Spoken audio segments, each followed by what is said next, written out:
Bueno, continuando con el punto 3, la teoría sintética o el neodarwinismo apareció en este rango de años, de 1930 a 1950, fue propuesta por varios científicos. Y es la actualización del darwinismo, es decir, es la teoría que completa la teoría de Darwin, porque recordemos que Darwin tenía dudas, algunas cosas no las tenía muy claras porque no conocía la genética, entonces no sabía cómo se transmitían los genes de padres a hijos, no sabía ni lo que eran los genes, ¿vale? Tampoco sabía por qué había tanta variedad en las especies. Recordemos que la variedad de caracteres en las especies es la base para que haya selección natural. Si todos los individuos de la misma especie son idénticos, pues no hay nada que seleccionar. Entonces, es importante saber de dónde viene eso, que Darwin no lo sabía. La teoría sintética, pues completó la teoría de Darwin. Es una actualización del darwinismo, gracias a otras ciencias que dieron las respuestas que Darwin no conocía. Entonces, vamos a ver qué es lo que aportó la genética, muy importante, porque explica muchos de los interrogantes que Darwin no le quedaban claros, ¿vale? Porque dice, la genética nos aclara cómo se transmiten los caracteres hereditarios y de dónde viene tanta variedad de caracteres hereditarios. Esto lo hemos estudiado cuando vimos el tema de genética. Entonces, los caracteres hereditarios pasan de padres a hijos porque son transportados en el ADN, ¿vale? Esto también lo hemos visto, hemos estudiado la molécula de ADN, que está formada por nucleótidos, que tienen sus bases nitrogenadas y que esa secuencia de bases del ADN es lo que lleva el mensaje, la información. Un gen es un fragmento de ADN que guarda la información de fabricar una proteína, acordaros. Y esa proteína, cuando se ponga en marcha, el resultado de su trabajo, pues es lo que va a verse como gen. ¿De acuerdo? Se puede ver externamente si el gen se manifiesta, ¿vale? Entonces, pasan de padres a hijos, son transportados en el ADN, los genes, de los gametos del padre y de la madre. Por eso pasan a los hijos, porque en el espermatozoide y en el óvulo hay ADN del padre y de la madre, y ahí van los genes del padre y de la madre de cada uno. Entonces, el conjunto de todos esos caracteres se llama genotipo. Esto lo hemos estudiado ya en el tema de genética, ¿vale? Repasadlo si os habéis olvidado. Los caracteres que se ven externamente forman el fenotipo. Y un carácter se manifiesta, se puede ver o no, dependiendo de si es dominante, de si es recesivo, de todas aquellas cuestiones que habíamos visto con los problemas de genética también, ¿vale? Bueno, entonces, eso ya explica lo primero que Darwin no tenía ni idea, de cómo pasaban los genes, cómo se heredaban de padres a hijos, ¿vale? Ya lo tenemos claro. Van en el ADN esas características y pasan de padres a hijos porque los gametos de los padres llevan esos genes, ¿vale? Esos caracteres hereditarios. Y se van a ver o no en el descendiente, en el hijo, se van a ver o no, dependiendo de si son dominantes, recesivos, etcétera, etcétera. Si es codominante, si está ligado al sexo, bueno, todas aquellas cuestiones que habíamos visto en genética. Y la otra cosa que Darwin no acababa de entender era que por qué había tanta variedad de genes, de caracteres, pues la genética lo explica, porque la variedad se debe, la fuente de variedad hay dos fuentes de variedad genética. Una es la recombinación genética que ocurre en los cromosomas homólogos durante la meiosis. Esa recombinación origina infinitas combinaciones de alelos en los gametos. Por eso no hay dos gametos iguales ni hay dos hijos iguales. Esto lo vimos en el tema 1, que lo tengo aquí. Si os acordáis, cuando explicábamos la meiosis, se condensan los cromosomas, cada cromosoma busca su homólogo, su pareja, ¿vale? Porque cada cromosoma de paterno tiene un homólogo materno, tenemos 23 parejas de cromosomas, recordad esto, ¿vale? Entonces, cada uno busca su pareja y se une con él y se intercambian fragmentos. Eso es la recombinación. Y como resultado, se forman cromosomas que son mezcla de fragmentos paternos y maternos. Por lo tanto, se van a originar infinitas combinaciones de alelos del padre y de la madre, ¿vale? Esto es para formar la meiosis. Al final origina 4 células, que son todas distintas, recordadlo. Esto es lo que se hace, por ejemplo, para formar espermatozoides. Entonces no te va a salir ningún espermatozoide idéntico al otro, ¿vale? Cada uno va a tener una combinación de genes del padre distintos, ¿vale? De genes de la célula. Esta célula que sufre la meiosis es una célula madre de los espermatozoides que está en el testículo, ¿vale? Y tiene pues los 46 cromosomas, ¿de acuerdo? De ese hombre. 23 serán de su madre y 23 serán de su padre. Entonces cada uno busca a su pareja y forman células con cromosomas que son combinaciones de trozos de unos con otros, ¿de acuerdo? Y no sale una nunca igual a la otra. Y mira que se fabrican millones y millones de espermatozoides, pero no salen 2 espermatozoides genéticamente idénticos por este motivo. Y con los óvulos pasa lo mismo en las mujeres, ¿de acuerdo?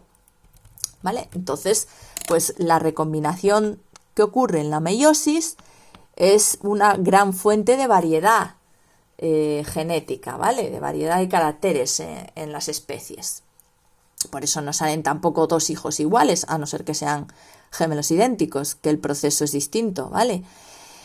Y por otro lado, la otra fuente de variedad son las mutaciones, porque esa es la verdadera causa de que aparezcan genes nuevos, ¿vale? Porque con la recombinación lo único que haces es mezclarlos de forma distinta, pero los genes que tienes son los que sigue habiendo, no aparecen otras cosas, otros genes distintos, ¿de acuerdo? Aparecen combinaciones de genes nuevas, pero para que aparezca un gen que no existía antes, pues para eso tiene que haber una mutación, porque eso es lo que es un cambio en el ADN, cambio en la secuencia de ADN, esto también lo vimos, ¿de acuerdo? En temas pasados, lo que eran las mutaciones, creo que fue en el tema 3, sí, cuando estudiamos el ADN. Entonces, al cambiar las bases del ADN, al cambiar esa secuencia, el gen ya no es el que era antes, ¿vale? Ya va a fabricar una proteína distinta o no va a fabricar nada o vete tú a saber lo que puede ocurrir ahí, ¿vale? Se forman genes nuevos, perdón. Y la mutación puede ser beneficiosa, perjudicial o neutra para el individuo que la lleva, ¿vale?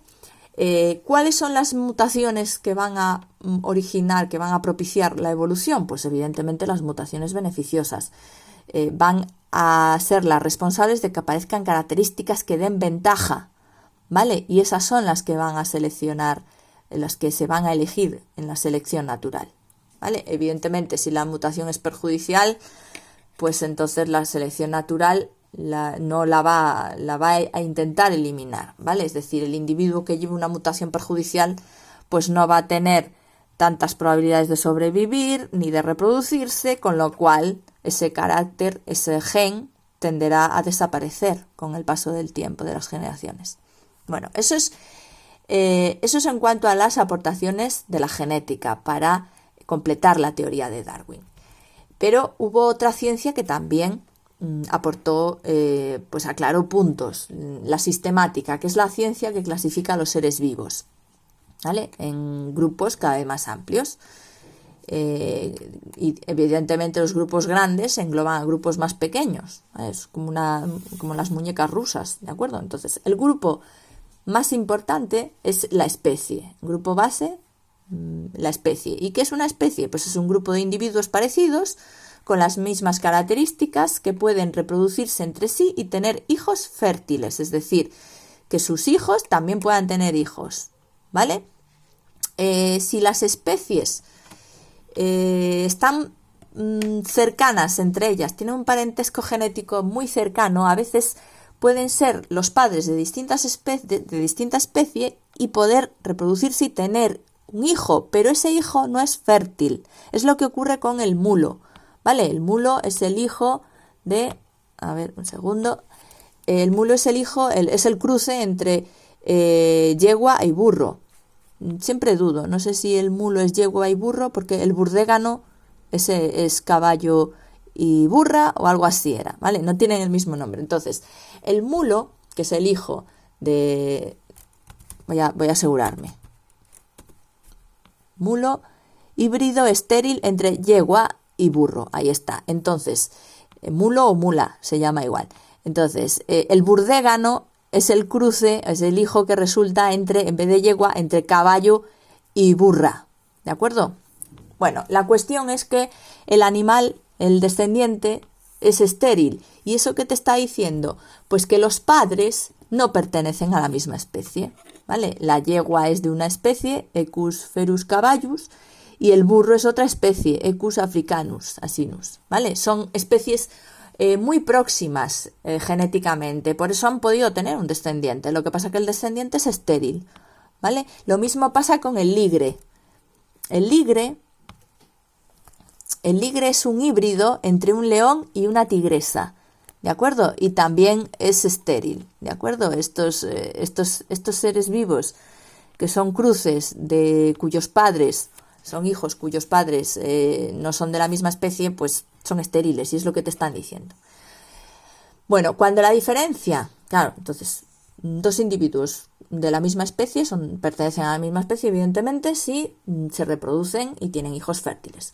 Cuando la diferencia de caracteres entre dos grupos de la misma especie, es decir, imaginaros que yo tengo 100 individuos de la misma especie, pero 20 de ellos, o 30, me da igual, 30 de ellos han quedado aislados, se han adaptado a otras condiciones ambientales distintas al resto y, claro, van a evolucionar de una manera distinta, van a acumular cambios, adaptaciones que no son las del resto de su grupo de especie, ¿vale? Entonces, claro, al principio los cambios son pocos, se pueden seguir reproduciendo entre ellos, no pasa nada.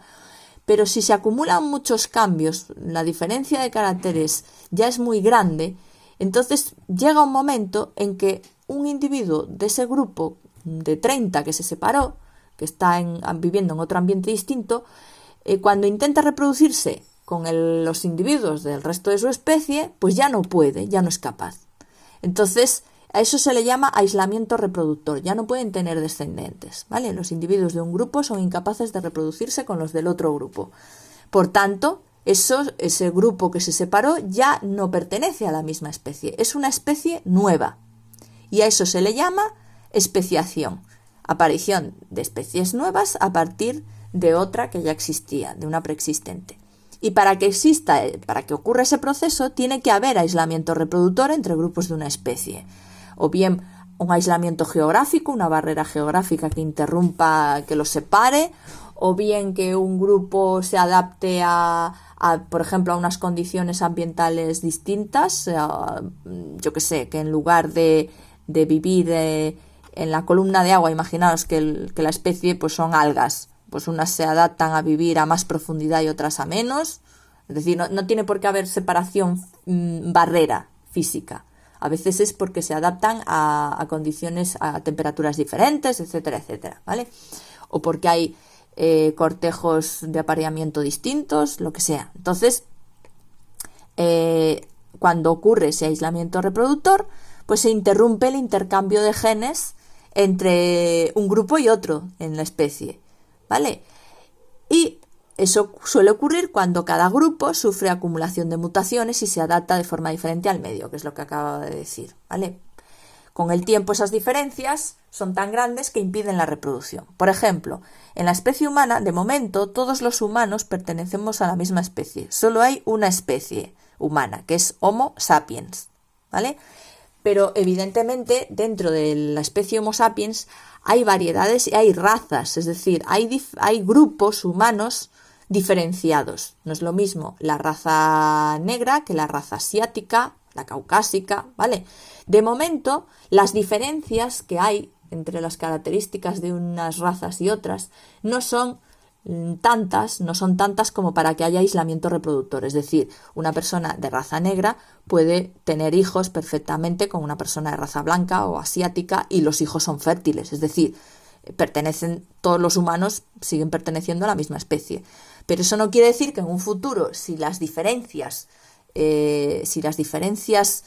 de las adaptaciones, la acumulación de mutaciones fuese distinto entre un grupo y otro en las razas, pues sí que podría haber especiación. En la raza humana es difícil porque no hay aislamiento, ¿vale? La raza humana es muy global, se mueve por todo el planeta. únicamente a lo mejor las tribus amazónicas que están aisladas desde el comienzo de los tiempos, igual sí que son más susceptibles de que ocurra el aislamiento reproductor con respecto al resto de los humanos, pero es más complicado, ¿vale? Somos una raza que es muy global en el planeta y no hay aislamiento ni siquiera entre continentes porque, en fin, a la vista está. Por eso las pandemias en época actual son tan complicadas, ¿vale? Porque hay mucha dispersión, mucho movimiento de seres humanos por todos los lados. Entonces lo de aislamiento reproductor es difícil, ¿vale? Bueno, el resumen de la teoría sintética lo tenemos aquí. Básicamente lo que dice teoría sintética y neodarwinismo es lo mismo, y lo que dice es que las especies cambian por selección natural, igual que opina lo mismo que el darwinismo, ¿vale? Las poblaciones, lo que sí que explica por qué hay variedad. Las poblaciones de seres vivos tienen variedad genética por la recombinación genética y las mutaciones, y las condiciones ambientales favorecen que los individuos con genes adecuados, los genes beneficiosos para ese ambiente, dejen más descendencia, y esos genes al cabo de generaciones serán los más abundantes, ¿vale?, en la población. El proceso de transformación de una especie en otra es gradual, ¿vale? Entonces, la teoría sintética dice lo mismo que el darwinismo, ¿vale?, que las especies cambian por selección natural, pero aclara que esa variedad de caracteres es debida a la recombinación y a las mutaciones, ¿de acuerdo? Y que, bueno, más que los individuos cambian, pero bueno, lo centra más con respecto a la abundancia de genes, de ciertos genes en la población. Son más abundantes los genes beneficiosos en las poblaciones que los genes que no son tan beneficiosos. Importante, la selección natural nunca termina, ¿vale? ¿Por qué? Pues porque nunca la selección natural elige aquellos caracteres ventajosos para ese momento y ese lugar, que puede cambiar. Es decir, como el medio ambiente cambia tanto, ¿vale?, nunca está estable, la selección natural continuamente va cambiando. Lo que puede ser beneficioso, un gen que puede ser beneficioso en una circunstancia, puede no serlo al cabo del tiempo, ¿de acuerdo? Entonces, la selección natural nunca termina, nunca, ¿vale?